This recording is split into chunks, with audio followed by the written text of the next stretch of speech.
was the first Latina to have a solo song, #1 in the world. I was everywhere. Everyone was listening to the song. Everyone was dancing to it. And then I got sick. The global superstar from Brazil, it's Anitta! When we have nothing, we have something to blame. But when you have it, and then you're still not happy, there's nobody else to blame but yourself. Hey everyone, I've got some huge news to share with you.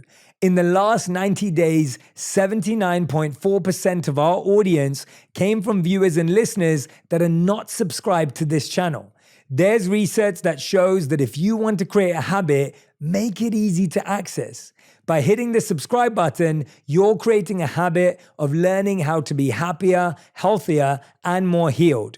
This would also mean the absolute world to me and help us make better, bigger, brighter content for you and the world. Subscribe right now. The #1 health and wellness podcast. Jay Shetty. Jay Shetty. The one, the only Jay Shetty.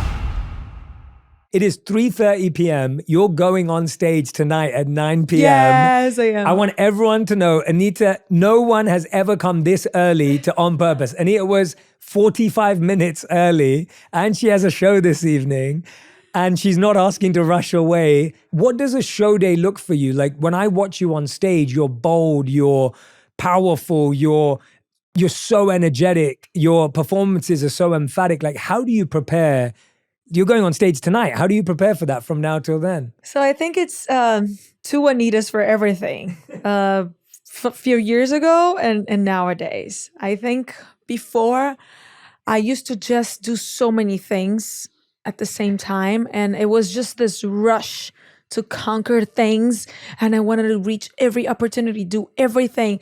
And it was it was a lot for me. You know, it was too much. Nowadays, when it's a concert day, I like to just enjoy the day, wake up, meditate, listen to some mantras, or do a massage or something that I know that is going to put me in a good vibe to exchange energy with the people. You know, so nowadays I have this thing in my mind that I want it to be a great experience.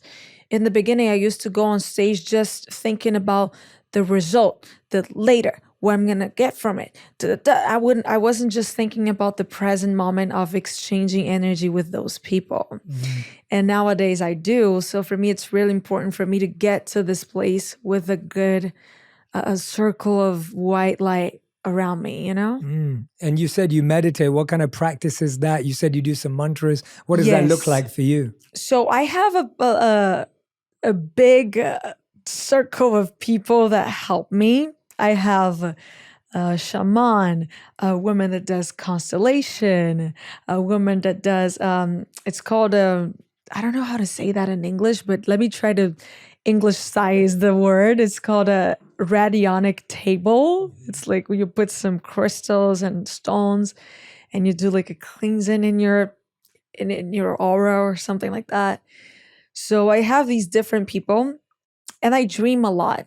So every time I wake up, I know what's about to come. For example, yesterday, I woke up feeling this crazy excitement because in the afternoon, I did Kundalini session, activation of Kundalini. And this lady from Brazil, her name is Thais, and she does it online. I do it in person too, but she does it online. And it's crazy because your body just moves and it's so special. So I woke up yesterday feeling like I was gonna explode. It felt like my body was gonna do poof. It was so powerful. And I woke up with this song in my mind that I didn't know exactly where I heard this song before. And I was just singing. I was like, I think it was in a yoga class. So I called my yoga teacher and I said, yo, have you played a song for me that goes like this? So I sang for her and she goes, yes. So she sent me the link and the name was Heart Chakra. That meant so much to me because I woke up feeling like my heart was going to explode. And when I had this song, that was the name. So yesterday, that's what I did. I was singing this song. I did a yoga. It was so special. Today, I woke up different. I don't know. I had some bad dreams because when we dream, our soul, they travel to different places, right? And sometimes it can be not as good place. So I woke up feeling weird. And then I called this lady that does this family constellation with me. So I said, I feel weird. And she was like, okay, sit down. Let's meditate together. So she guides me and she opens this energetic circle. And 5 minutes, 10 minutes later, I was already feeling amazing again. And I was like, oh, it's so different when you you have discipline and focus on keeping your frequency high. And every time I feel like it's not as high, I do something immediately to make it better. So for me to go on the concert, I need to be feeling on my highest, you know? Yeah, thank you for sharing that with us. And I love that so much because I feel that, if you're out of milk at home, you go and buy milk. Or if you're out of bread, you go and buy some bread. And I think sometimes we overthink when we're out of inspiration or we're out of alignment or we're out of the higher frequency and we're feeling a lower frequency, we don't realize that all we have to do is reconnect or plug in again. Yes. And that simply brings it back. And I think we overthink and we think, oh gosh, I'm not worthy of it, or I'm not good enough, or I lost it, or it's left me now. And we don't realize that it is something that we can recultivate and rebuild and regrow into. And so I love hearing that yesterday you woke up feeling like this explosive energy, and today you woke up not feeling that. And that's kind of how something we can all relate to, I feel like we all experience that. 100%. And usually when we wake up not feeling that amazing, maybe from things from the subconscious or something like that, we're stuck in there and we don't know what to do and we don't feel like doing things. And that's what happens when we go on a lower frequency. We are aligned with, and I believe in other spirits and things like that. We are aligned with other spirits and energies that want you to stay there. So of course you're not going to have the strength to go there, but it's important to keep it and to do it just for the discipline. And then you're going to start elevating, and exercises that can seem idiotic, but it's not. Like my shaman, when I told her, she was like, okay, so you open your arms, you do a circle. And I was like doing all these exercises, putting my arms up, breathing, doing it. When I was done, I was like, wow, life is great again. And it just takes you a little bit of discipline to understand that it's in your power. And sometimes we like to play victims, saying like, oh, I'm a victim, like some person did this and that to me. I feel bad because that person did this, that person did that. And no, you have the power to feel good. It doesn't matter what the other people do or the energy people throw at you. All of that is real and exists. But if you're aligned with yourself, nothing that the people do or throw at you can reach you, because you are powerful, in control of your own circle of energy, Yeah, absolutely. Well, for whatever it's worth, I can honestly say that from the moment you walked in and we interacted, I was like, this energy is good. So for whatever it's worth, it's working. I felt the same here. Such you. a good energy here. Thank you. But I definitely felt that as soon as we met and we started talking, I was like, oh wow, I was so uplifted immediately through your space. So whatever's happening, it's working.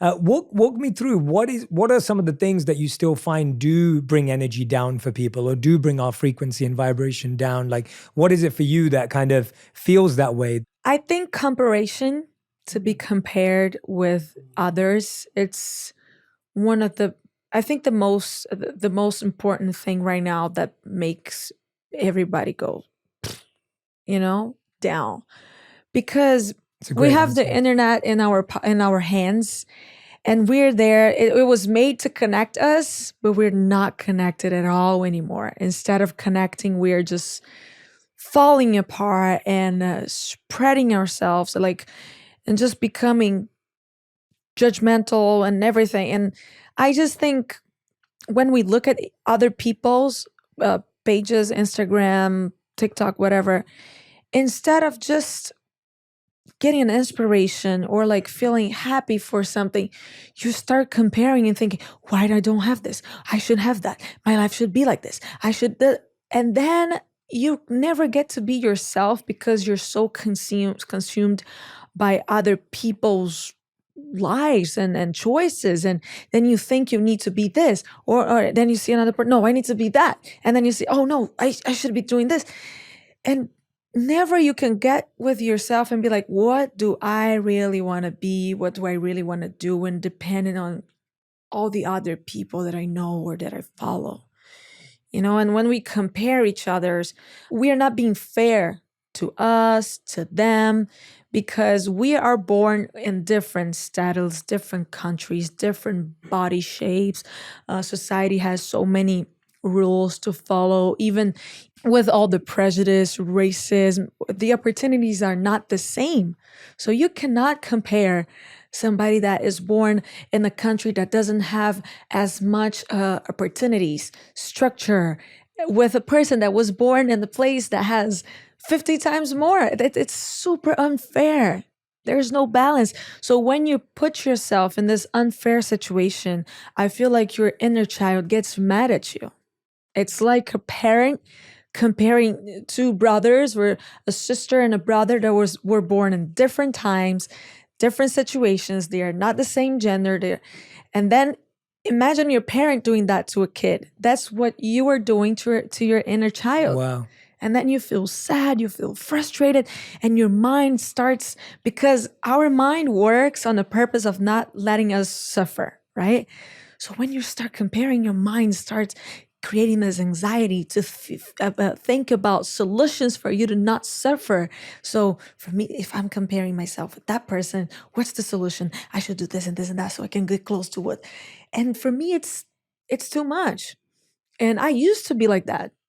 I used to compare myself the whole time with other singers. And then I decided to come out of Brazil, something that nobody was doing. In Brazil, we speak Portuguese, not Spanish. I was learning Spanish, learning the culture, learning English. So why I was comparing myself to people outside or to people in Brazil they were not even leaving Brazil. I was putting effort in something that, of course, I would need to step a little bit behind, leave Brazil a little bit. So of course I cannot compare with the people in Brazil because they are putting 100% of the time. I'm putting 50 because the other 50 I'm here studying, learning other things. And I cannot compare with the people that speak Spanish or English because they are in Spanish or English. They're not in Brazil 50% of the time, coming back to Brazil to give this. And I had this always comparing. And nowadays I just feel like, wow, I was so mean to myself. It's not fair to do this to you, and not even about the things that we can see, which is like nationality or physical type, but also family karmas, family traumas, past lives, so many things that we cannot even know how hard it is for me or for you. It's just different. Yeah, well said. Absolutely. I think you're so right that instead of connecting, we're comparing.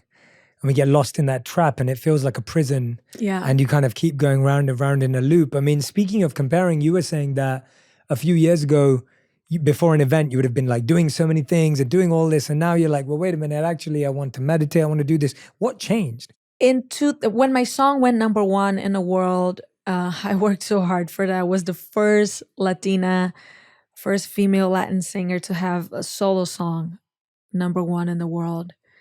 And it was just like I was everywhere. Everyone was listening to the song. Everyone was dancing to it.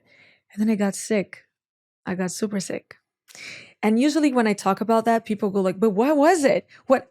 And we don't know. I just couldn't walk upstairs in my house. I was super tired. I wasn't strong. I couldn't breathe well.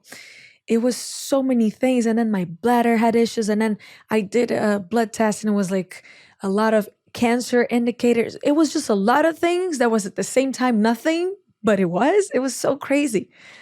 And then I tried everything. I stayed in the hospital for so many months and just seeing all this success, and I was not happy at all. I was just in this internal fight with my duality, because I believe we all have this duality, which is our ego with our soul, And then I met this shaman that she does this method called a pregnancy map. She gets all the informations from your mother's pregnancy when you were inside of her. And then she understands the way your brain works, the way how your soul, your inner child suffered, what are your fears, your traumas, your karmas. And then I went to her retreat for 5 days. No cell phone, no power, no light, nothing. Just nature, a lot of therapy, a lot of crystals, a lot of like rituals that are actually like meditation 3 times a day. And then to eat, we wouldn't eat with knife and fork. It was with the hands to feel what we were eating, the food that was planted there. And we could be part of it, thinking about how this food was done, the whole process until it gets to our mouths and everything. So I was there, and this whole time, right, she tells you like things that you want to give up, leave, and things that you want to bring to you. And I was just, when you're so focused on what people are saying or what people are expecting from you that you don't listen to yourself. I was kind of like that. And I was writing like, I talk too much. I'm very like outspoken. I'm always with different guys. I talk too much, dance too much. I'm very like extravagant. I move my hands too much. I did it. When you just look at what people say about you and you just want to be less. I want to talk less. I want to be less. I'm too much. So I read all these things. And then what I want to be balanced. I want to be calm. I want to be patient, because my brother is very much like that. And my mom, it's fun because nowadays, me, my brother, my dad, my mom, we all went on this journey together, and my family too. So they all do sessions of Kundalini with me, family constellations. It's so good. But my brother was more of like a calm, patient, chill, like my mom. And I was very much like my dad. This party. As they divorced when I was 1 year old, my mom used to be more connected, and it was hard for me to understand when I was a kid. And nowadays I super understand, but it's not about nowadays. It's about when you were a child. She used to have this connection with my brother more, and I had more with my dad, but he was out. We didn't live at the same house. So that was very painful to me as a kid. So I wanted to be like my brother. And I didn't understand that the fact that we are different is the special, me as a kid, of course. And then I put all those things and I was so confused. And the character, Anitta, and me as a person is so different. Because I think when the artist is an actor, it's easy for the audience to see the actor acting and understand, oh, that's a character. And I don't know how this actor is in life. For a singer, it's different because they see you doing that on stage or speaking in interviews, and they think, oh, that's the person. Yeah. Right? Yeah. They don't understand that that's also a character that you made to protect yourself, that's your public character. But your real person is really different most of the times. For me, it was really hard. And I was like, yeah, this Anitta has nothing to do with me. I used to be chill. I used to be this. Very like mean to me again. Yeah. In the end of the process, my brother went with me because I was like, I'm going to this place that I have no idea what it is. I need somebody to come with me because what if it's dangerous? It was not. It was great. But in the middle of it, in the end of it, my brother was like, "Oh, wow, I'm so happy it came in." My brother didn't believe in any of these things, right? And I was like, I looked at him and I was disgusted. I felt disgust because she does a lot of like spiritual. It's kind of like, let's say Reiki, but it's not. It's more deeper than that. And I looked at him and I was like, I'm disgusted. And then she came to me. We were gonna leave, and she said, "How do you feel?" And I said, "Awful. I think I wasted my time." No way. I was feeling this dark energy inside of me. It was so bad. And she said, "Okay, lay down. Let's talk." And I lay down, and she put her hands here on me. And then when she did that, and we don't take anything there, right? No drugs, not microdosing, nothing. It's just meditation. That's it. And me as a kid, I showed up in front of me. This girl, just with my eyes closed, and it happens inside of you. And she was looking at me like this. And I looked at her and I was like, "Please stay here. There's a demon here. There's a demon sending this dark energy around us. We need to protect ourselves." And she was just looking at me like this. And I was like, "Yes, stay here, stay here." And she said, "No, it's not a demon." The little me, like that. "It's not a demon.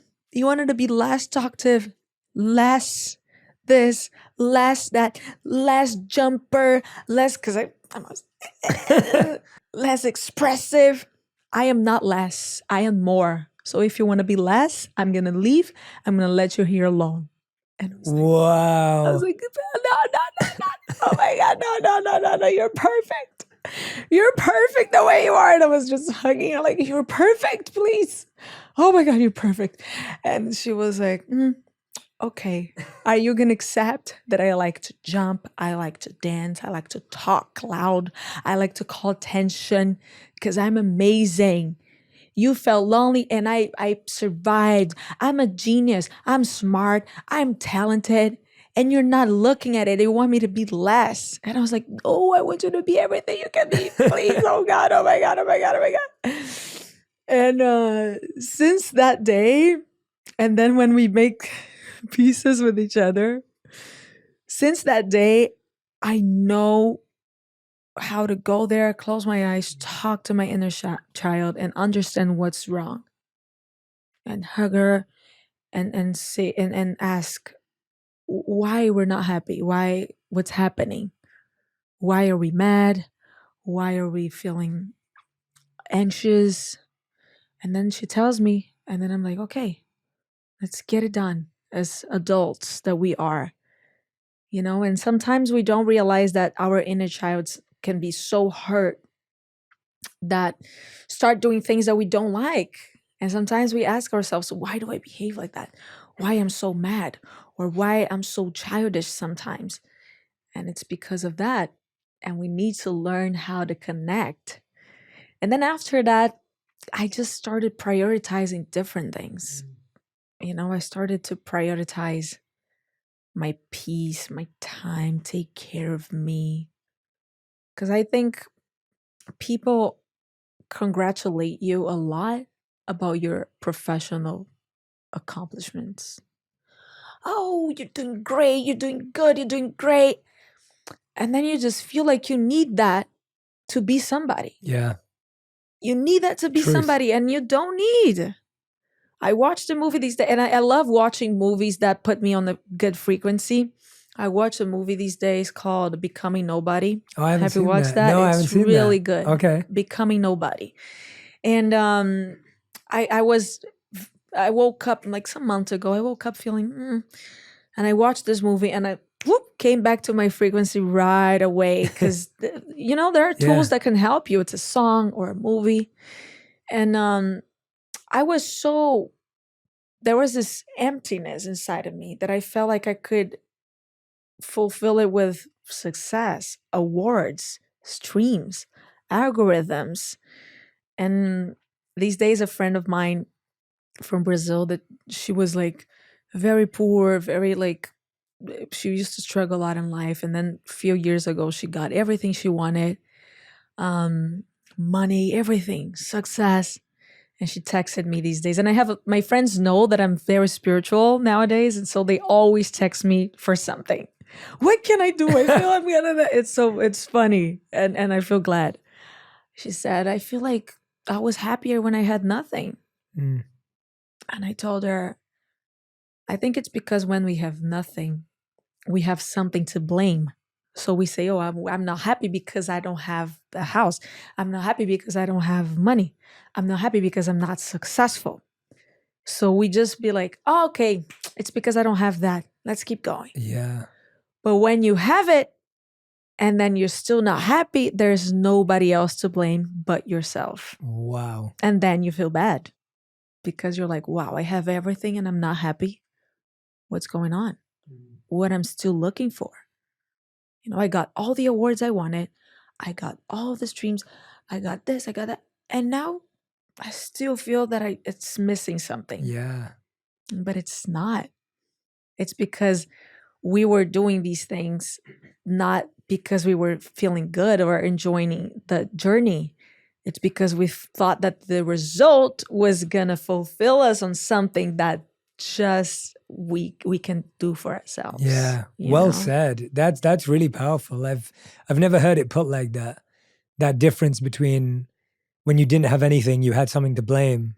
Whereas when you have everything, you don't have anything to blame. And that is so interesting because I think people always say like, oh, money doesn't buy happiness or awards don't buy happiness. And it's like, sure, that makes sense. But the real thing is because we haven't yet figured out what does give our life meaning, what does give us a sense of connection. And I guess that's what's given you confidence now in your career at this stage to shift and create music from a place of, I'm going to be bold, I'm going to be authentic, I'm going to be myself, I'm not going to care about. Because I think at one point you were saying, I was reading your amazing honor for you in Variety, and congratulations on that. It was incredible to see.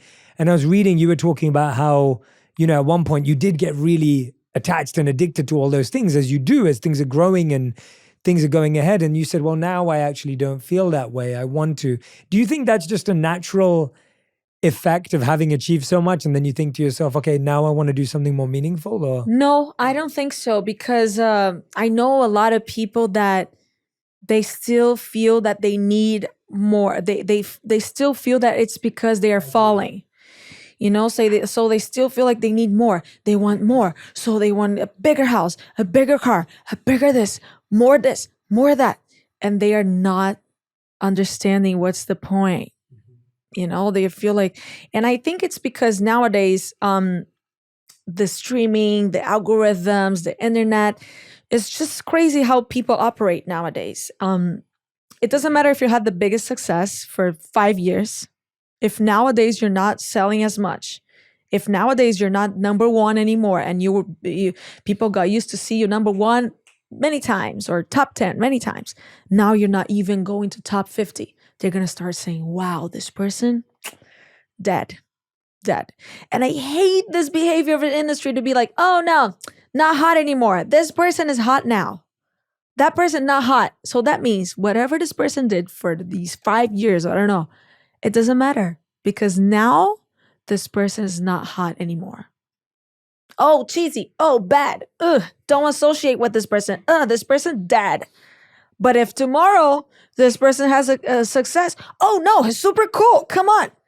And that was driving me so crazy. And I just understood we were depending on these people's approval to see if we had value or not.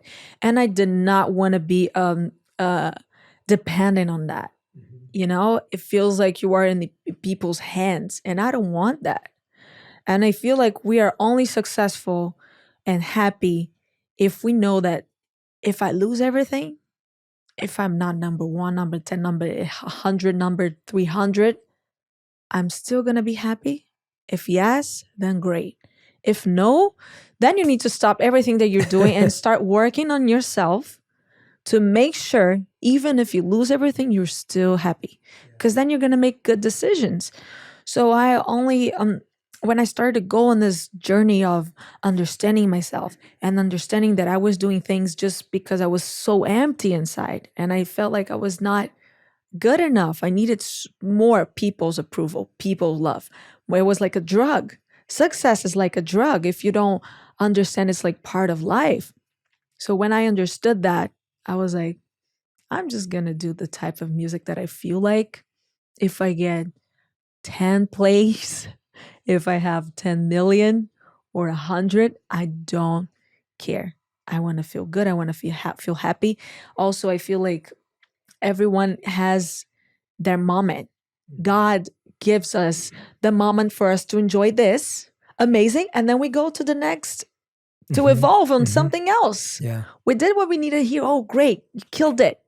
Got all the awards, all the success. Let's go to another thing.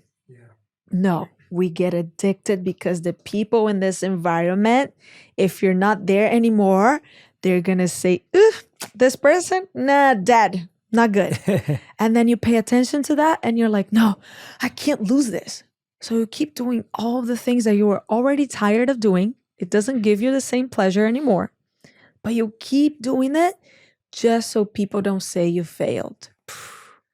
So I was like, you know what? I do not care. Everyone can tell me I failed. Oh my gosh, she used to be a success. Now, nobody cares. I care. That's all that matters to me. I don't care if nobody cares. Yeah. You know? I love hearing that. There's a beautiful Zen saying that you're reminding me of. This Zen saying says that letting go is hard, but holding on is harder. And often 100%. all of our pain is coming because we're holding on to who we were, holding on to who we wish we were, holding on to what people used to love, holding on to what people validated, what people approved.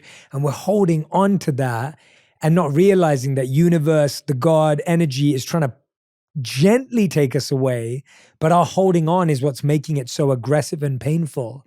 And that's when, if you're holding on to anything really, really tight, and it's being taken away, it's going to hurt you. And I think that's what we all go through. We don't want to gracefully accept growth. And so we sometimes get aggressively pushed out and pushed through it. Yes, it's because I think society has taught us that we need to always be growing. Mm-hmm. But when they say growing, it's not inside. Yeah. It's outside. Yeah. So your house cannot be the same house in 10 years. You have to be moved to a bigger one, a better one. Your job cannot be the same job. Even if you're happy, no. You got to be bigger. Yeah. But nature is one thing. We come here and we have, if we see how animals behave, right? They go to a tree, the bird goes there, eat what's necessary for him, and leaves. Mm-hmm. The human goes there and gets what's necessary for him. And let me get more just to have, just to see that I have more, just to show people that I have more. But then you don't need it. Yeah. You don't need it. But the way society taught us that we need more, we need to be every day bigger and bigger. Then if you go a little smaller in this area to go bigger in another area that people are not seeing, that doesn't, it's not the same value, you know? I chose now in my life I understood I went so big and it was so good. I'm down to keep going. And if it goes bigger, it's cool. If it doesn't, it's super cool too. I'm happy to sing to the amount of people that I'm singing now, or if it becomes less because I'm a little less crazy, it's fine to me too, because I want to grow in something else. It's so good when I do my spiritual things, I feel so happy. I feel like nothing could give me this happiness. It doesn't end. It just goes and that goes bigger and it's unfinishable, you know? Yeah. And doesn't give you anxiety. It just gets better. And I'm like, I'm super down to be less successful here and make more money. Not more money, make like less money to get big in this other side, which is inside. Yeah. You know? Yeah. I always find that material language is big and better, bigger and better. And then spiritual language is deeper and more impactful.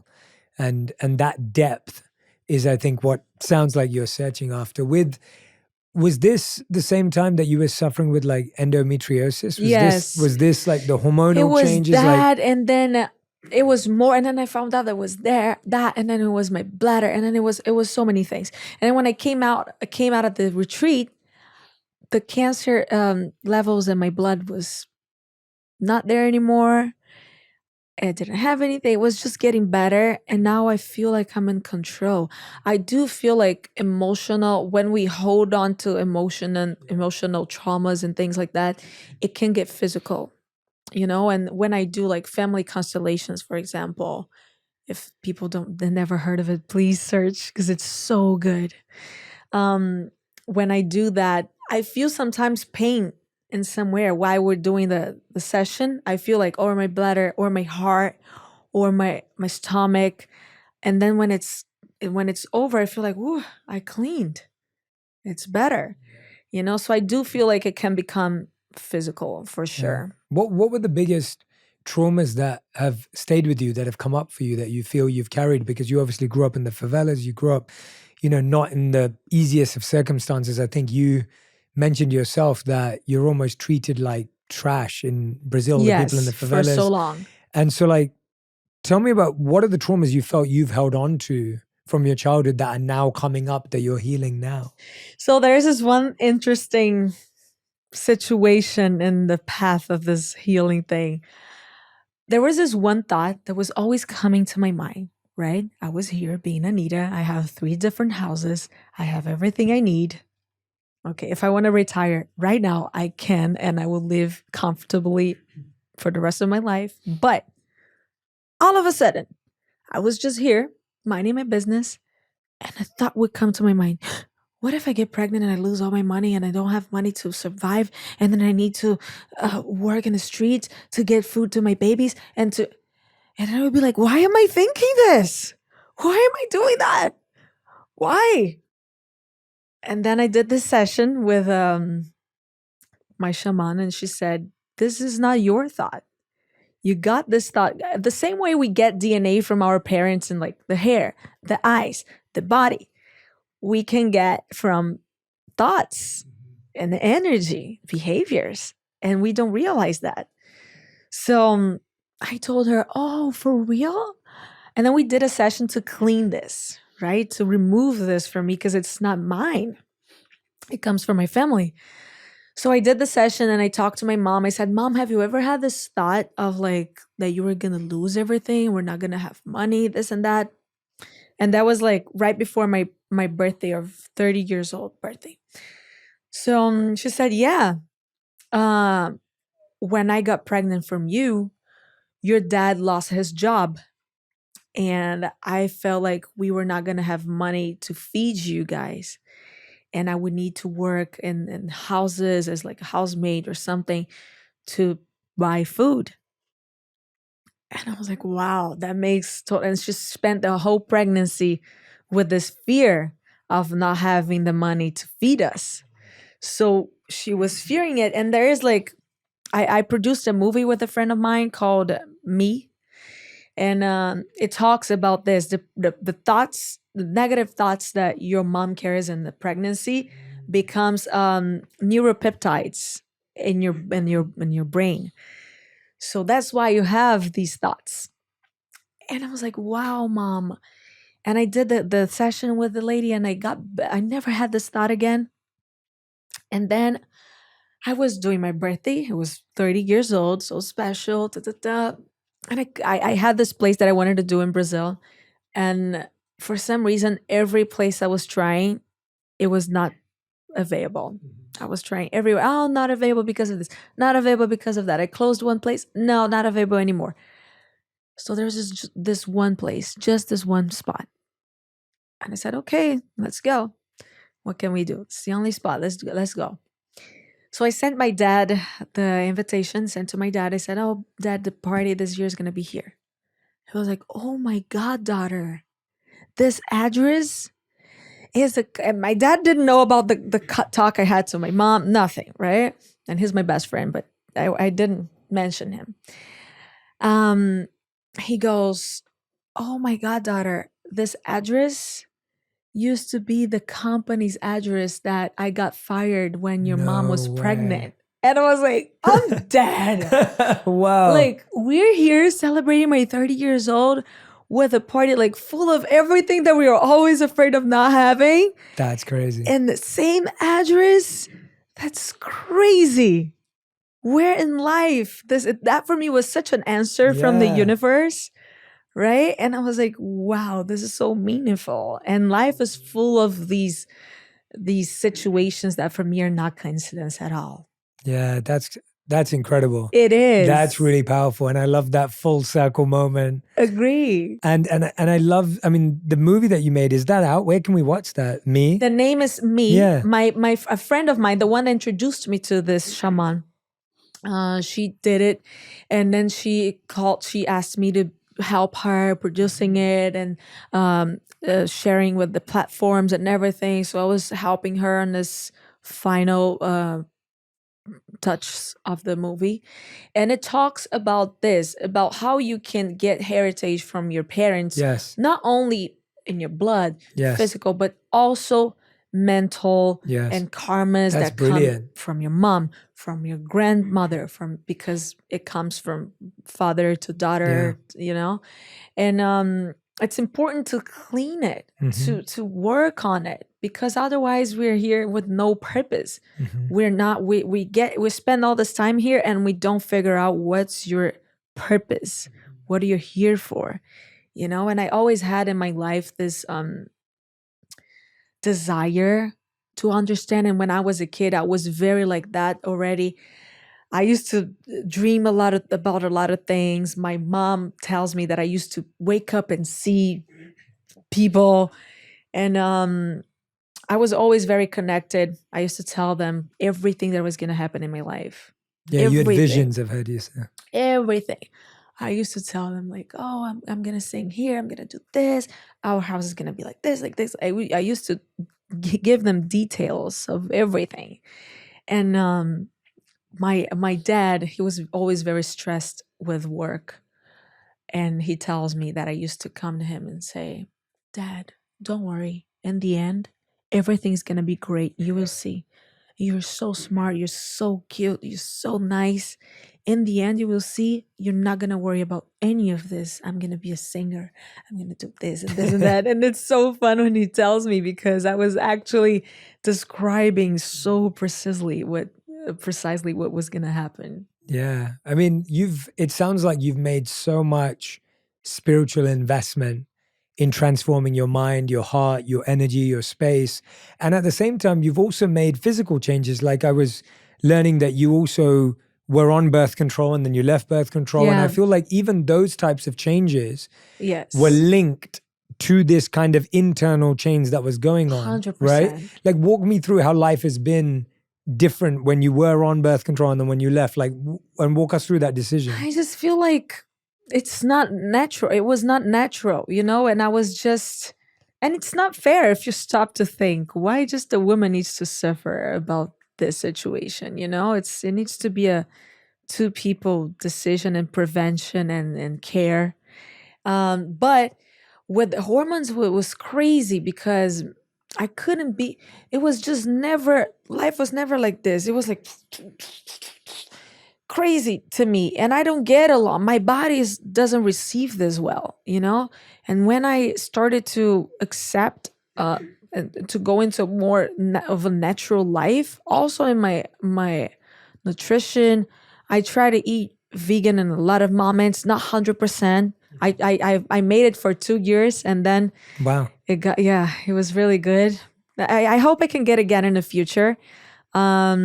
But the more I can, I think if everyone cuts at least 30%, you can still eat, but just 30% less of animals, food, and everything. It's already so good for the world, and also for our energy. I understand it's hard, it's delicious. I made it 2 years and I'm back, but just 30% less. Everyone, if we all get together in this decision, it's already a big shift for the universe. That's what I believe. And it changed a lot to me when I started to care and give more attention and priority to this side of life. Because before, I was just worried about being more successful, richer, make more money. And what was crazy was that I wanted to make more money, be more successful, but I had no idea how much money I had. Mm-hmm. I didn't check my bank accounts, and I was just making to make it. I didn't even know. Nowadays, I'm more chill, but I know. Mm-hmm. I check my stuff, I take care of it, but I'm like, okay, I can chill. I don't need a bigger house. I don't need a 2 different cars. I'm fine. Yeah.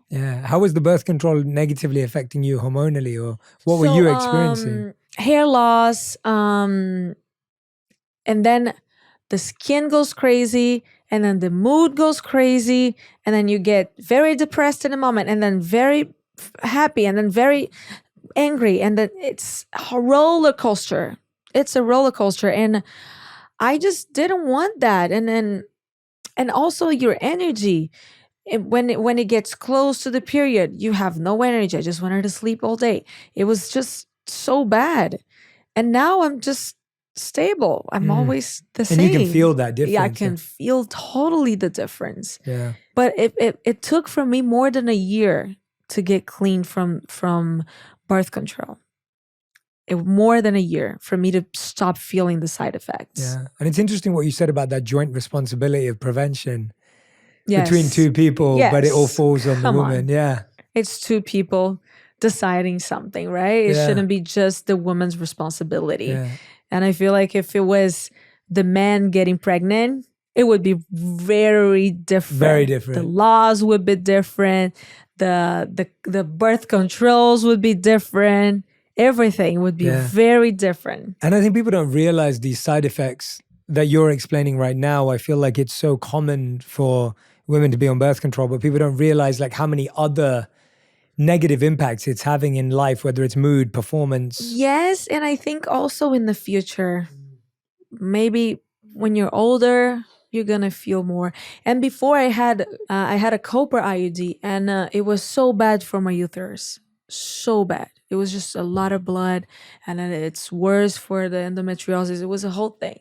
So nowadays, I just use condom. They exist for a reason. I pray God. I talk to the universe. I plan with the universe when it's the time. I use the condom and let's go. No kid today. I can feel it. And I think the universe, when you plan it and when you communicate, I communicate with the universe so much. I say, okay, so I want to do this, this, and that. And then you can send me the person that I believe that it's a good person to be the father of my kids, and then, or the mother, and then I will be ready to do it. But I want this answer for me to start this. I need the answer, the universe to give me that. Yeah. So I always talk. I write a lot what I want. I check the eclipses, the moon, and I write according to that. And then I feel like all of these are like natural, safe rituals that you can do that can only do good for you, And I like to take baths of plants, roses, or different plants that are good for different. I love the indigenous thoughts that they have, and the way the plants can cure everything, and also the energy. So I use that a lot on me. I do my own stuff. Yeah, that's incredible. I love it. And you've talked a lot about the difference between your authentic self, Larissa, and then Anitta. And I want to know, what are the differences in your mind now as it seems like you've been aligning yourself? Like, what are the differences now? Yes. So every time I do family constellations, I don't know if you know exactly how this process goes. Tell us. I know a little bit, but tell us, because it's good for everyone to hear. It's like this. You get a therapist that is the professional. She opens a circle of energy. And then there's a lot of people there, right? They know nothing about your life, nothing about you're going there to treat. So you just tell them, you decide the theme. So you can say, oh, I want to treat today. I want to treat my anxiety, or I want to treat depression, or whatever. So I'm going to give an example. There was this day I said, today I want to treat self-love. And then it comes for me, right? So, and if you go there and you want to treat whatever, these people, these 10 people that are there, they're going to get in their bodies the energy of the people from your family that caused this trauma in your body in that precise moment. So let's say you have anxiety, and then you sit there and you say, oh, I have anxiety. These people, one person is going to receive your dad's energy. It's not that he's going to receive the spirit, because your dad is alive. Your mom is alive. Everyone is alive, but they get the energy and they start telling you where this moment of trauma was done, designed, written, So let's suppose it's because when you were 10 years old, your parents divorced and they were not together. They were fighting a lot. So they're going to talk as if it was in that moment. And then the therapist will propose like a solution, which is like making peace with each other, understanding that's the best for your kid is for you guys to understand the kid is half of each one. And then you get together and you're just one, right? And then you're good. So I did it many times. So with this constellation, you understand the importance of valuing your dad and your mom, or not buying the fight of choosing one side, because you are 50% of each one of that. I'm 50% my dad, I'm 50% my mom. I cannot decide who wins the fight of their divorce, because they are older, they are adults. I am just a kid that are not the responsible for that. And I need to understand and be grateful that they together did me. And if I choose a part, I'm going to be saying bye to 50% of myself. So I'm never going to be happy. I need to be grateful. So that's basically what happens in the constellation. So when I do my constellation, it's not only one person that represents me, it's two. One person always comes with Anitta's energy and the other with Larissa energy. And Anitta is very like a superhero. Let's suppose if Larissa was like a kid, insecure and afraid of being judged, afraid of not being loved. If she draws a superhero, that's Anitta. The one that goes there, talk to people. Nothing bad happens to me. I'm the best. I'm the greatest. I do whatever I want. And that's how it came to life. And when I was becoming a singer, I put this character in real life. The problem is that I was working so much to fulfill my emptiness. And when I was working, I was Anitta, that I started to believe I was just that and not value what I was as Larissa, because I was insecure, a regular human that has regular feelings that can be sad, that can be hurt, that can be all of that. So that was when my balance went like this. And it's bad. The other 50% cannot feel like you're a shit show. It doesn't matter if you have another one that comes out and say, I am amazing. The other 50% needs to believe that, because the other 50% was the one that created this one, For sure. It's the creature and the creator. Both are amazing. So I needed to accept and see qualities in both of it. And Anitta was just like this crazy girl that comes there and also comes from a place of I was assaulted when I was a teenager, and I had to speak about it because I was afraid of someone in Brazil that apparently found out, I don't know how, and I didn't want my deep secret to be spread not by me, so I needed to talk about it. And after that happened when I was a teenager, I felt like if I was like this, no guy would have done that to me. So I created Anitta from this moment of pain and sadness, right? Because of that, I cannot feel like Larissa is less, you know? I'm just a human that has the same insecurities and fears and the feeling like half of me had of Anitta that, oh yeah, that's the only good thing. That was making me really bad. And I also think that maybe that's why me as a character, Anitta, was just talking so much about sex, about I do this. Sometimes I wasn't even doing shit. I wasn't even doing not even 10% of what I was saying, but I needed to carry the persona. The persona was really important. And that hurt me, my other side for because we feel like, come on, I'm not doing that's not real. That's not real. Why am I doing this? And sometimes that would push me away from relationships that I really wanted to have.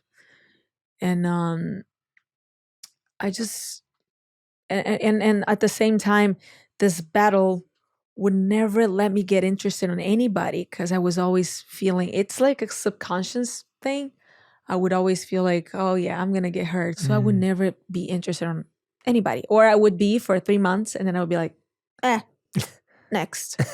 Next battle, next challenge. And that's not healthy. Yeah. You know, it's different. Did you believe in right person, wrong time at the time? And now you have let that go? I believe in that. I believe that when things are supposed to happen, they're going to happen no matter when. It can be now, it can be later, it can come back.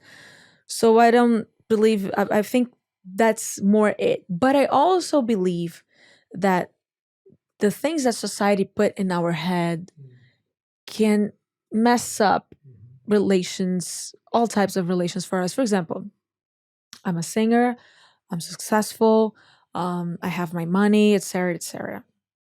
If I decide tomorrow to date a regular guy that I met in a bar, people will be like, "Ugh, that's all she could get. Oof. Oh my God, Anitta? With this nobody? Ugh." If it's a man, a successful singer, rich guy, meeting a girl in the street that works in a store or works in a bar or whatever, they'll be like, so nice. Did you see? Oh my God, he met a girl. She was a bartender. Oh my God, and he valued her so much. Oh, so nice. He's so sweet. What a great man. Spot But on. if it's a famous, successful, rich woman, oh my God, that's all she could get, a bartender? Ugh, sucks. Oh, no real man value her. Ugh. It's kind of like you need a man on your level or more to decide if you're valuable or not. So I think with society and also like for a man, if you were with a woman more successful than you, they were like, oh my God, you see? The woman is so much more.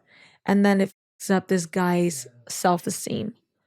So I think it's a yin and yang situation that the society is not understanding that women can be yin or yang or, you know? Yeah.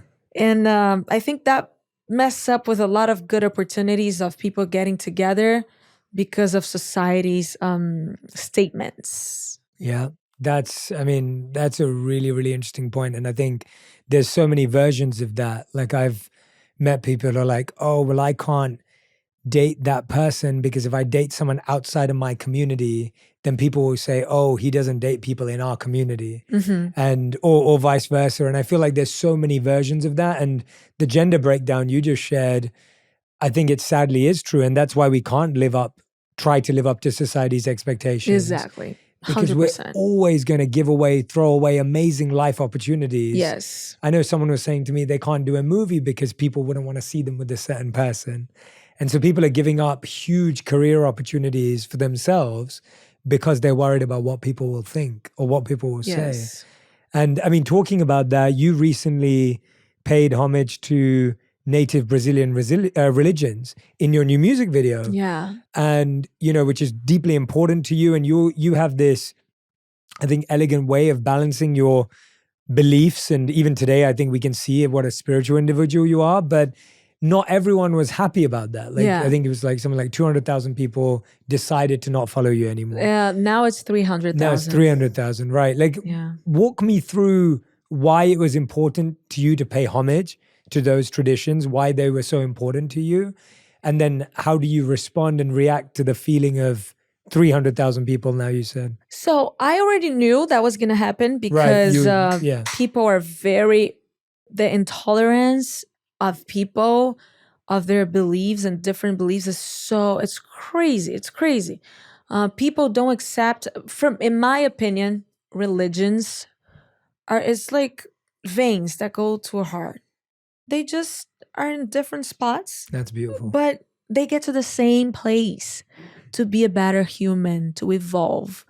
That's what religion is to me. And I believe in all of them. You can see I go to the Shanti, shaman, to the church with my mother, and then my Yoruba religion. So my mom is very Catholic.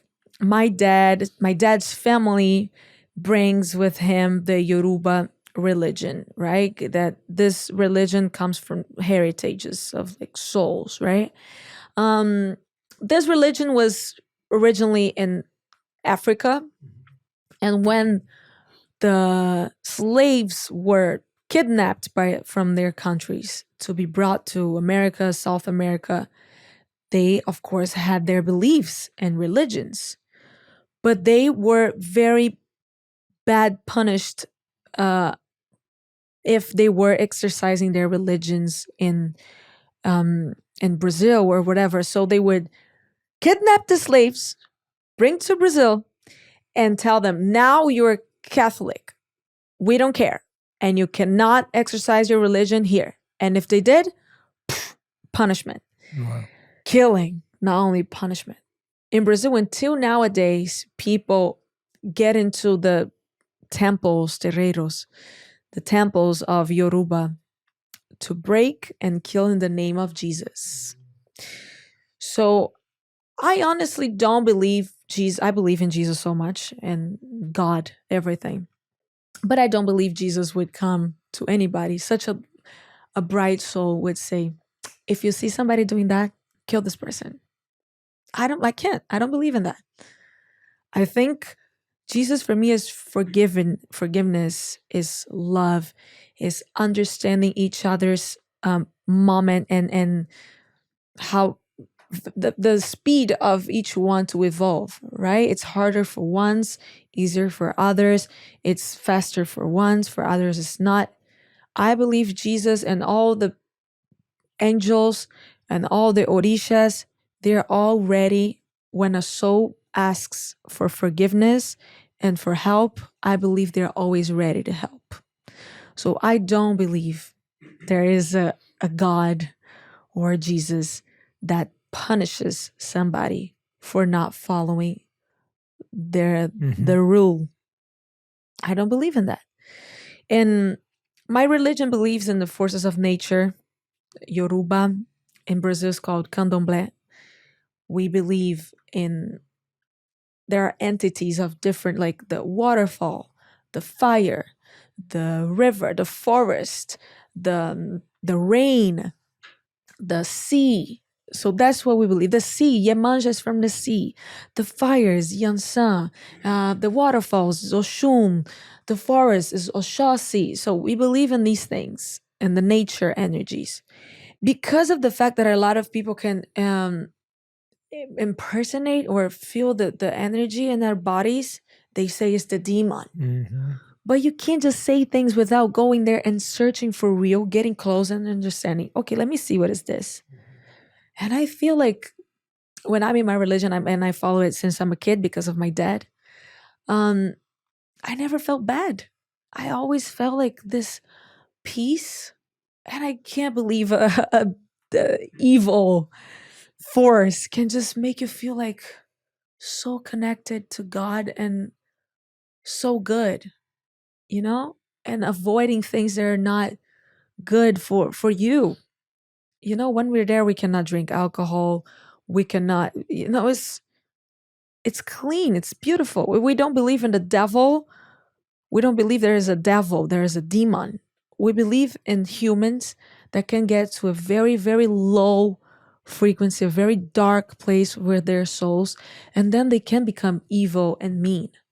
So I don't want to pass the responsibility. I don't want to just say, oh, there is the devil and the devil is going to make me be mean. No, we're all humans and we have the choice. We have the dark side inside of us. And if we let it go, we're going to become that.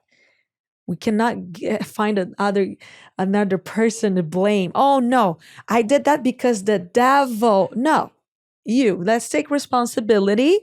I don't believe in my religion. We don't believe there is the demon and God. There is God. There is like beautiful light spirits, but there is like people, souls that can get to a dark place. And it's our responsibility to decide if we want to go there or if we want to go there. Not because we are scared of the law and the justice of a punishing God, because we want to be good. I want to be good because I want to feel good. I want to be a good person. Not because I'm scared if I die, oh my God, they're going to come and kill me. No, Yeah, and it seems like that because you knew that you were simply trying to share and express your values and your beliefs and your homage, and you were already disconnected from the fact that people may have a negative viewpoint towards it. Yes, I actually did not care. Because I think whoever wants to follow, nowadays I chose this. Whoever wants to follow me, follows me. If it's 10 people, if it's 1 million, amazing. I will be happy with 10. I will be happy with 1 million. I don't care. But I just felt like in Brazil, it's so much prejudice. I feel like I like to speak up about a lot of things in my country. Not only my country, but whatever I feel like I have knowledge enough to speak of, I do it. Or I started studying, and then after some months, years, I'm going to speak about it when I feel like I know enough. It has to be a reason why we get famous or we get recognized or we get people to follow us. We have to use it for something. I can't think like, okay, God gave me 65 million people to be looking at what I'm doing, and I'm just going to tell them, buy this, buy that. Use this, use that, and make money and be rich. I can't. I feel like I need to give back good things for people to have the same tools that I have to be better humans, to be good. And if they feel like they struggle in something, I want to, if I have the power or the knowledge to send something good, I want to do it. So I always felt this mission, this responsibility in me. And I don't judge who don't. I feel like each person has your own nose. But because when you do this, that's what happens. You lose people, you get criticized, and some people cannot take it. And I understand that. So I don't judge. I can take it because I don't give a damn. I couldn't care less. So I do it because I feel like a lot of people are in need of these things. Because I know how much my religion helped me when I was struggling, when I felt like I didn't want to live life anymore because it was not interesting, because I was not lovable. I know how much the religion taught me that I am part of the nature. I belong to this. So I want more people to feel that. If you want to feel, great. If you don't, it's okay. You can do, Yeah. It's one of the things I've been thinking about lately is when you get into the top 1% of any industry or any place, you get a lot of 1% experiences. So some of those are these really tough experiences of lots of people disagreeing with you. Lots of people may not like what you're doing, the choices that you make.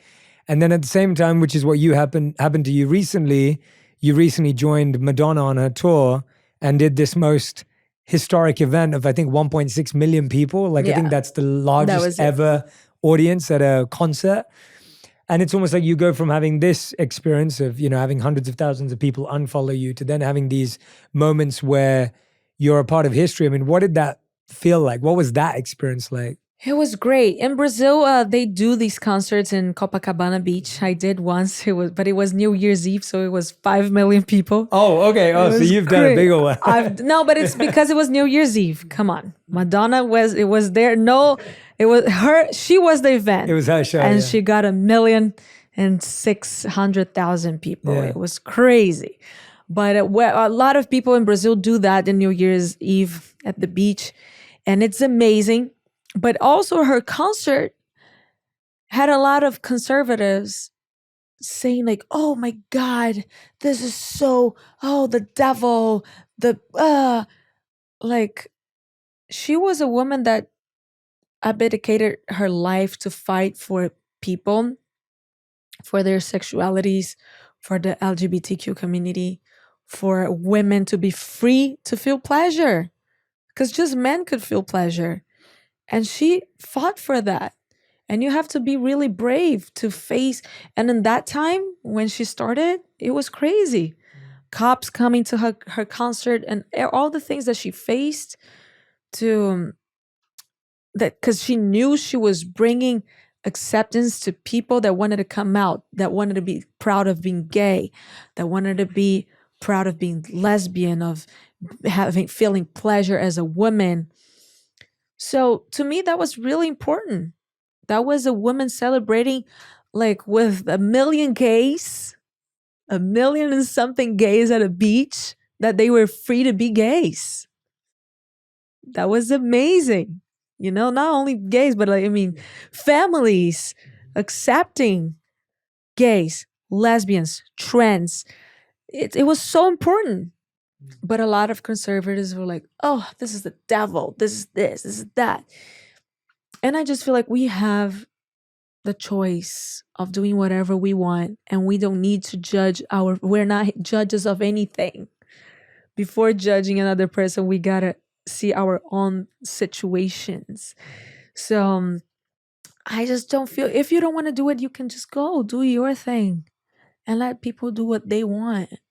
We're not judges here.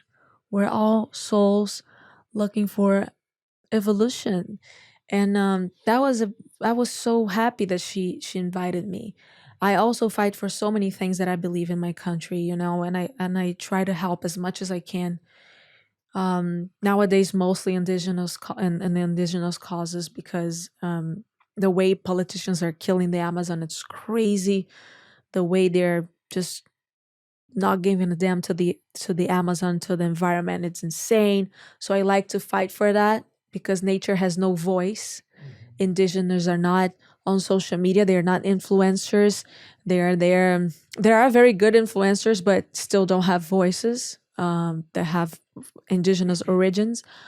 So I like to do my best. And I was just so happy to be there. I was so happy that she invited me. Yeah. How did she invite you? How did she reach out? How did that come about? We had a song together on her album some years ago, a funk song on her album.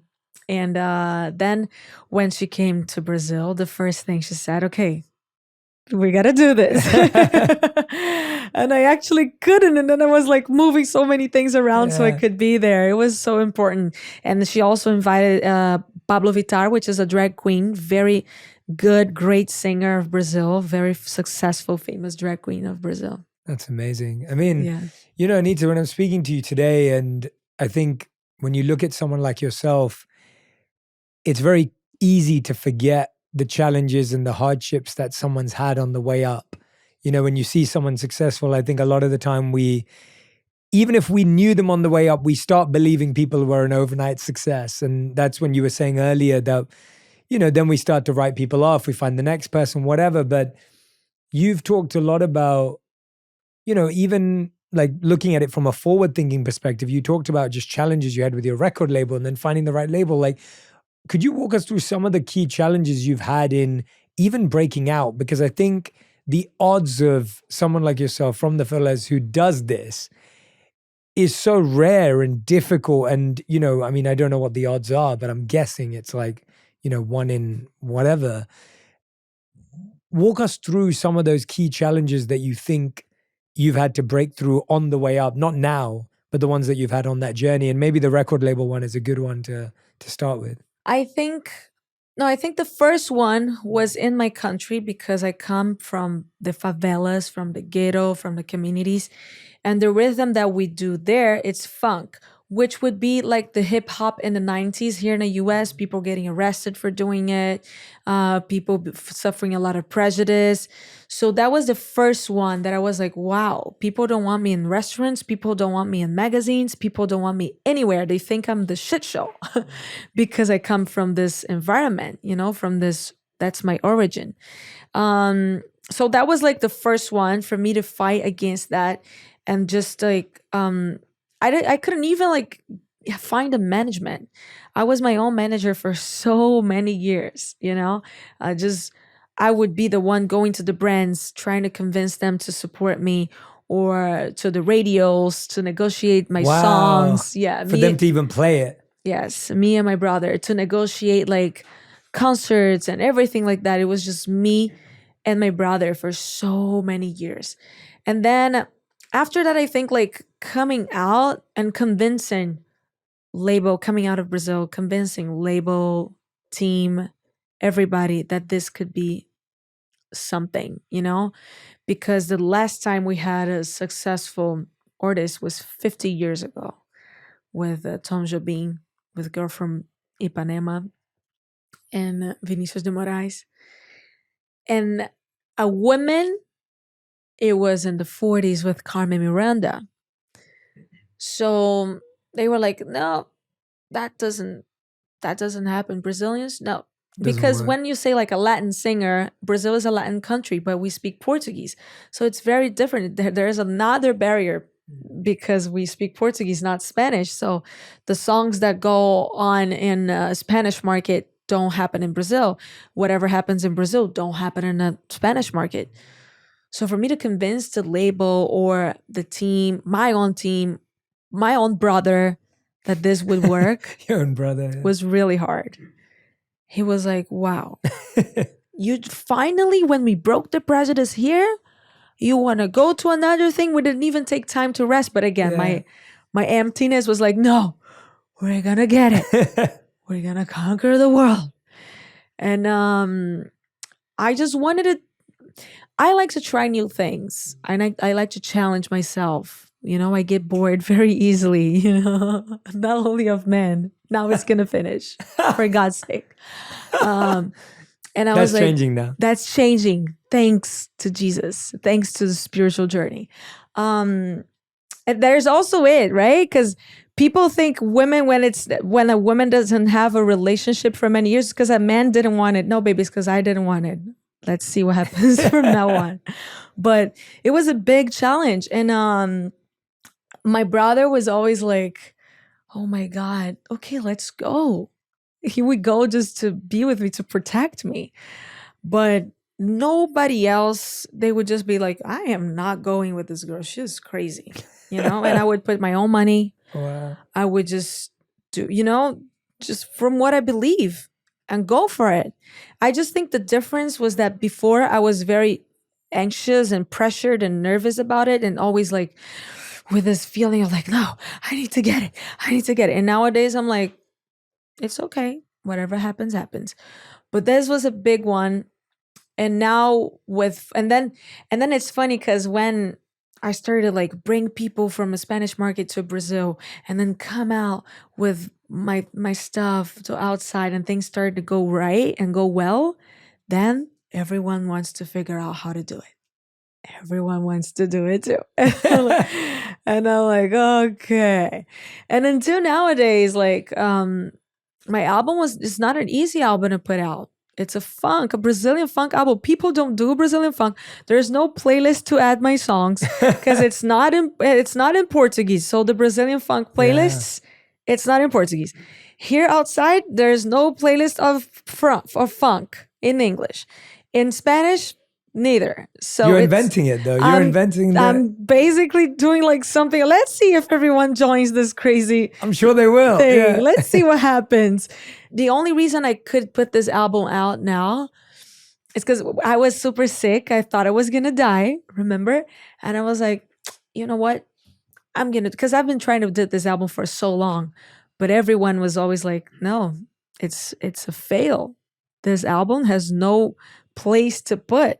And you see okay, this is country, this is pop, this is your album, there's nothing. Where is it going to be? It's just going to hang around.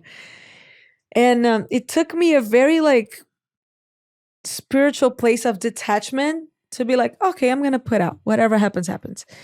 So I was sick. I thought I was going to die. I was like, I'm just going to do an album I like, an album that I would do if I didn't care about any of these things because I'm dying. So whatever. So I did this album exactly like that. And it just got better, I didn't die. And the album is out. And it's funny because still has a lot of like challenges with this album because it doesn't have a place to sit. And but I honestly don't care. I'm so proud. I love the album. I can't stop listening to it. And most of my albums I would do to try to get streams, and I wouldn't listen to it. But this, I'm like so proud of it. I don't like touring because for me, it's such a struggle to be flying from place to place with no home, being in hotels. I carry a bag just of like cleansing to the hotels. I get there, I have a sage, I have candles. I put mantras in the rooms very loud and be like, ooh, clean this. Jesus, come clean this bedroom, please, this bed. So I put sprays. But for me, it's like a big pressure to be flying from city to city. I called all my priests and shamans, and I was like, help me in this tour, because now I love this album so much. And I'm like, I want to do a tour because I like dancing to this album. I like singing it. Let's go. So we're doing it. And tonight is my third concert from this tour. And I'm doing good, but I told them, help me here because I need all this spiritual connection for me to not go crazy, because it's a lot of hotels jumping from place to place. It's not healthy mentally. Yeah. It's important, the routine, and to have like grounding. Absolutely. Encore, it's important. So for me, I'm like, okay, I need support, spiritual support. But I love this album so much that I was like, I'm going to do it because I have so much fun on stage doing it. Yeah. If I'm singing for 2,000 people, 3,000 people, or 40 or 50, it's the same. I just feel really happy. I know you talked about the challenge of changing record labels, and you talked about this pain point of just like, I think at one point you said like you would literally give all your organs away if you could get out of it. Walk us through those kind of decisions, because I feel like if you're not in the music industry, we don't actually understand what's controlling what and how things interlink, and we don't know what artists are going through. So from that perspective, if you could tell us about that transition. So about record label, I do think nowadays that I wasn't that mature in the way I did it, but maybe if I didn't do that way, I wasn't be in the position that I am right now. So we would never know. It is what it is. I would never be like, oh my God. I'd never regret things because I think things happen for a reason. It's just, I really think the way things happen in business should change a little bit, because when we are chasing something, we don't know what's there, right? So we go through deals and situations not knowing what's the reality when we get there. And that's a very tricky point, because if I'm in this side and I know what's the reality, why would I do something to a person that I know is going to be there and it's going to be different, So I just think business in general, not only labels, but yes, labels too. The investments, the things, I don't know if it's because I'm more of a business person than just the artist. I don't feel like I have the perfect voice or the best dance, or I think I have a little bit of everything, and then I get there, It's a combo. I just think the investments and it should be more clear, so we understand why they do some type of things and why you should do some type of things. But sometimes in all the business, all the industry, and then it's not only about record labels. People come here and they say, yeah, let's do it. And they leave and they're like, forget it. And this should not be like that. Things should be And for me, things are I like real stuff, real talk. You sit down to me, I will tell you the problem is, pa, pa, pa, pa, pa, da, da, da, da. And I expect you to say, okay, so the problem here is da, da, da, da, da, da, da, da, da, da, da. And I'll be like, okay, how we get this sorted? We do this, we do it, that. Cool. We both do it. But sometimes, most of the times, it's not. I sit and I'm never gonna change. So I just sit down and I'm like, here's the problem. That doesn't mean I don't like you. That doesn't mean you're not a good person. That means we have this problem. Yeah. And nowadays, me and my brother, we work together for so many years. So when we have issues in a company, we have a company together. We have crazy fights. Let's go to the movies. And we go because we love each other. We can discuss. Whatever I said is what's going to happen. Whatever he said is what's going to happen. Boom. And we have the ability of still looking each other's face and be like, I love you. Let's go do whatever. But people have a very hard time on doing that. And I will never understand why. But that's how things work. They just talk here. I talk my real shit. Pa, pa, pa, pa, pa. They talk whatever is necessary for you to shut up. And then you go home and you see that it worked for nothing. For no reason. You spent 2 hours of your life that you could have been sleeping, taking a nap, literally.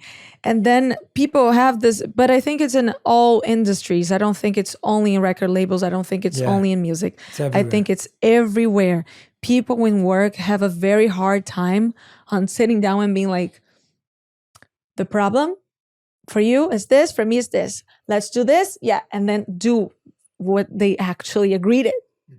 It's so for me, I don't know, maybe I would never get to understand the way business run. That's why I go slow and with my hard times, but I go.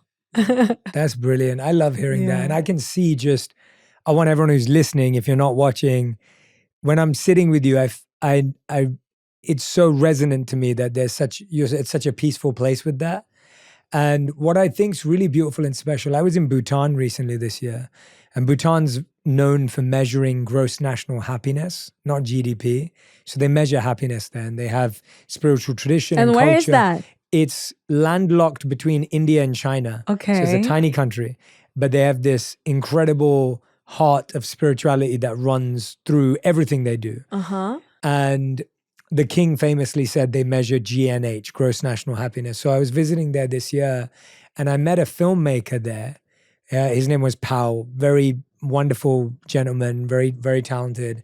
And he, with a very small budget for a movie, made a movie that got Oscar nominated, but Bhutan wasn't even on the list of countries to have an Oscar nomination.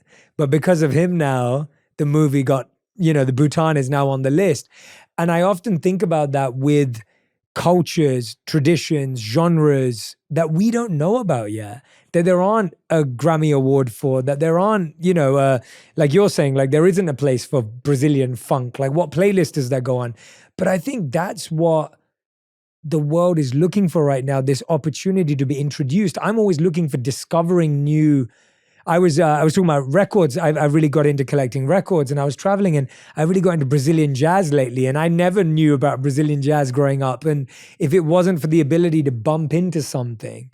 And so I actually think what you're doing for music, for the audio library, for people to have these experiences is really cool and powerful. Because just like Pao, who's trying to tell the story of Bhutan, that like you asked, where is that? A lot of people don't know where Bhutan is, and they don't know what it is. But because of Pao now, they can watch his movies and understand Bhutan. And similarly with you, someone who may not know about Brazilian funk is now going to have the opportunity to understand what that is and what that feels like. And you think about that, like someone had to be first, whether it was hip hop, Yes. whether it was, and it's always going to be harder for the first. always harder. It's always gonna be harder Always for the harder. first. I know that. And even nowadays with funk in Brazil, it was not playing in the radios. It was not, the events couldn't play funk. It was very hard. We could only listen to it in the favelas, inside of the communities. So it was a big, big fight. Nowadays people forget it. But at that time, me, my brother, that we worked hard for it to happen, we remember very well because we know the struggle. But I actually used to care a lot if people remembered or not. Nowadays, I just don't care. I just want to have a good time. I just want to be happy. Because before I was doing it, but I wanted the credibility of people saying that I was the one who did it. And that there was this time my therapist, which is my shaman, she said, "So why are you doing?" I was like, "Oh, because, I want to change people's lives." And she was like, "Oh, so why do you care if people acknowledged if it was you or not? If they changed the life, that's it. That's what you wanted." And then I was thinking, I was like, what if ego trip that I was, right? Because I was saying it was for the people, but I was very worried with if the people were saying it was me.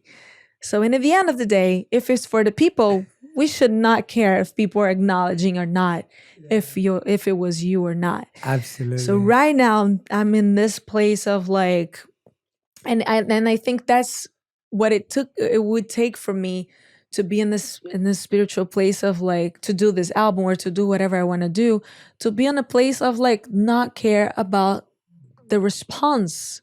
Just do what makes me happy at the moment. And I'm like very much like that now. And I understand that could be less successful, maybe not number 1, maybe not number 50, but I couldn't care less because inside I feel way better than when I was number 1. So much happier. I'm so happy for you, Nia. Yeah. I feel that for you. That's brilliant. No, what a beautiful place to be in. Yes. Anitta, you have been a joy to talk to. Honestly, Thank I've you. enjoyed so much sharing energy with you, exchanging energy with Me you. too. I feel uplifted, inspired. I feel connected, and I think everyone who's listening and watching will have felt that from your presence and your words, and the wisdom that you shared as well. I think you've mentioned in your own words so many times. I think you've been underestimated. People only perceive someone for the character they play or from one dimension, and my genuine hope and intention is that this interview will just showcase the multifaceted, multidimensional individual that you are. And I love the way you're able to be playful and profound all at the same time. And so, I think people, that's what I want from people now in my life and my career. I want people to understand that we need to find a balance. We are in the material world, so we cannot be just spiritual. We need to eat. We need to, we need to work so we can have a house to live in. So we just need to find the balance. So I do make music to shake your ass, to have fun, to jump, let's have sex, da, da, da. But it's also important to come back and have the other side too. So we can never be happy if we only going to one side. The other side is always going to feel like, oh, but you didn't look at me. We need to have the balance, the perfect balance. That's why we are in the material world, to understand the balance in between these two things, to be able to walk around here and not let these things make you feel like heavy and life is only material, or just not only walk around here and forget the other side exists. We're here in the middle, and that's the most important thing, to be in the middle. Absolutely. Absolutely. Well said. We end every On Purpose interview with a final 5. Okay. So these questions have to be answered in one word to one sentence maximum. Okay. And so these are your final 5, Anitta. Question number 1. What is the best advice you've ever heard or received? I think it's that I'm in control. I command. What people do, they command. How you react and receive, you command. Well said. What is the worst advice you've ever heard or received? Oh, never give up. Oh, I hate this. Never give up. It's okay to give up. Oh my God, it's so okay to give up. Oof. If you're struggling, give up. Take a nap, rest, do something, then you come back when you're fine. Well said. All right. Question number 3. What's the first thing you do in the morning and the last thing you do every night? It's the same. I have this book, 5 minutes a day. I wake up, I write 3 things I want for the day, 3 things I'm grateful for, and affirmations. At night, same page. 3 things that was amazing in the day, and what I learned today. I love that. Question number 4. What's something you've learned recently? I learned this very important thing. When a person don't ask you for help, don't help. If the person asks, you help. Don't help someone that didn't ask for the help. If she didn't ask, she doesn't want, or he. Yeah, it's unsolicited sometimes. We're trying to fix because everyone. we are buying someone's struggle, and this person can feel offended. For the energy in the family constellation, we learn that when you help a person that is not asking for your help, it's like you're buying this karma. You know? Yeah. I'm going to go off piece slightly because you inspired a question in me. How has spirituality changed your view of dating and relationships, romantic relationships?